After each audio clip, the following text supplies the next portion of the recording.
Hey, what's up you beautiful feckers, how you all doing? Now in today's video I wanted to show off a game called Dauntless. Dauntless is a third-person free-to-play co-op action RPG that will be released on PC towards the end of 2017. But what is Dauntless? Now, Dauntless right now, I guess the closest comparison it is getting is that it's an open world monster hunter game for PC. In Dauntless you can choose to play it solo or online in a squad of 4 hunters, whether they're friends or randoms. It's entirely up to you how you choose to play the game. Dauntless will have its own community hubs in game as well, whether it's a town or a city where you can all meet up and prepare for your hunt. Then once you've got all of your weapons sorted and your armor sorted, you can then set off into an instanced free roam area where you and your group of fellow hunters get to hunt down and test your skills against these unique gigantic monsters or behemoths that each have their very own traits or elemental abilities and attack patterns for you to learn and avoid as best you can. Some of these behemoths will be low level, and I guess that's when you're starting off the game, and others will of course require you to upgrade armor and weapons in order to be successful when fighting them. Now the wide open area that you're seeing in the footage right now looks a little bit barren or empty at the minute, but that's just because the game is in early alpha. But when it finally goes live and is finally released, you can fully expect these areas to be full of other wildlife for you and your friends to fight, as well as having resources that you can gather for crafting items when you finally get back to that community hub. Because you will need these resources in order to craft powerful items like weapons and armor in order to survive future battles against higher level behemoths. So as well as having a community hub, either a city or a town, where you can meet players, group up and choose which hunt you want to embark on, they've also mentioned recently that they are looking into having a clan or a guild system in place when the game finally goes live. So you can amass as many hunters or friends under the same banner as possible. So if this happens, you can fully expect me to have a guild or a clan in this game where we will hunt and we will try our best not to die in the process, but more importantly we'll have as much fun as we can while trying. And like I said earlier, each of these behemoths will have their very own attack style that you will have to learn in order to dodge their attacks and survive and eventually take that beast down to share the spoils. These behemoths absorb aether from the ground, which is basically the game's magical source or magic mechanic. This aether has made these behemoths more powerful and given them elemental abilities as well, like frost, fire, electric and so on, so you've got that added danger. And the longer you battle one of these behemoths, the more you start to see those elemental effects showing on the beasts. So graphically you will begin to see more and more ice appearing on them, or fire or electric and so on. And the longer that the battle draws out, then these beasts will become enraged. And if you've fought bosses in other RPG games with enraged timers, then you know they hit harder, faster, their attacks become more erratic and harder to read. But in Dauntless they also have that elemental aether abilities as well, so like I said, added danger. Honestly, from what I've read up on these fights, each battle with one of these behemoths can take up to 20 minutes each to complete, so it's not a case of just jumping in and one-shotting a boss like other games. It's a challenging battle and hopefully a rewarding one as well.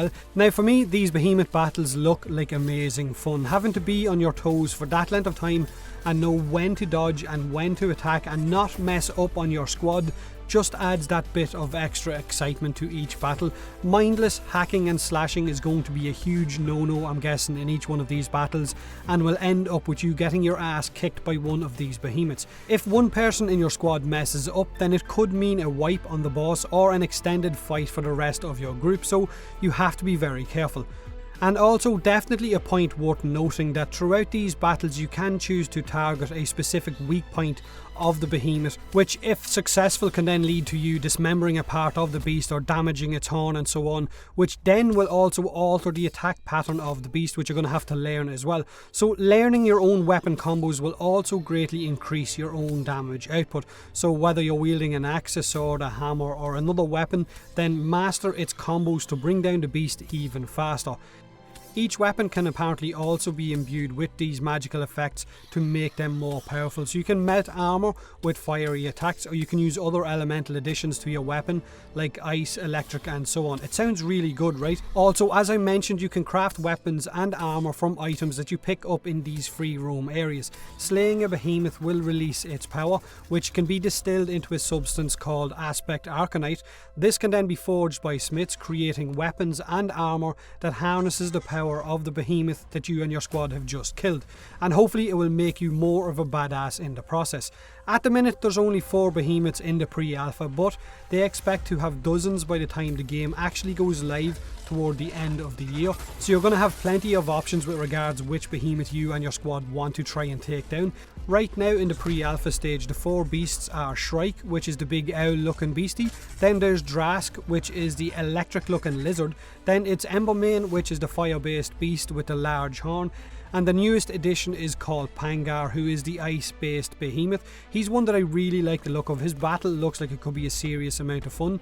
Like I said, Dauntless is in pre-alpha right now, but it already has an amazing amount going for it. It's going to be free to play, and apparently its free to play model will not be pay to win. The developers don't want to go down that road, so I guess you can expect only cosmetics to be purchasable or an in-game currency for special skins and so on. Now the guys over at Phoenix Labs are looking at growing this game into a much larger thing. They're not looking to make one game and then a sequel in a year's time. They're in it for the long haul with Dauntless, which is very similar to what I already have with Warframe. It's a game that has grown over the years and evolved. Warframe is also a 4-player co-op game that's free to play, so already Dauntless ticks certain boxes for what I'm personally looking for, and hopefully what some of you guys are looking for as well, since a lot of you watch my videos for Warframe. It's got weapon and armor customization, it's got challenging battles against bosses, it's got a community hub to meet new players, it's probably going to have clan or guilds in it as well, which are being worked on right now. There's going to be different weapon types and combos to learn and fit your own playstyle. Not to mention that the art style of the game looks absolutely amazing. This is a game that myself and a lot of the chaps on my Discord really can't wait to jump into and have as much fun as possible, and of course to challenge ourselves with. Oh, and of course I want to just say a huge thank you to the team over at Phoenix Labs who were kind enough to give me all of this amazing pre-alpha footage for this video, so thank you very much for that. Now make sure to let me know what you think of Dauntless in the comment section below this video, whether you like the look of it or not. Is it a game that you really want to jump into and can't wait to get your hands on it? Don't forget to leave a like if you enjoyed the video, or don't if you didn't, and as always, thanks very much for watching.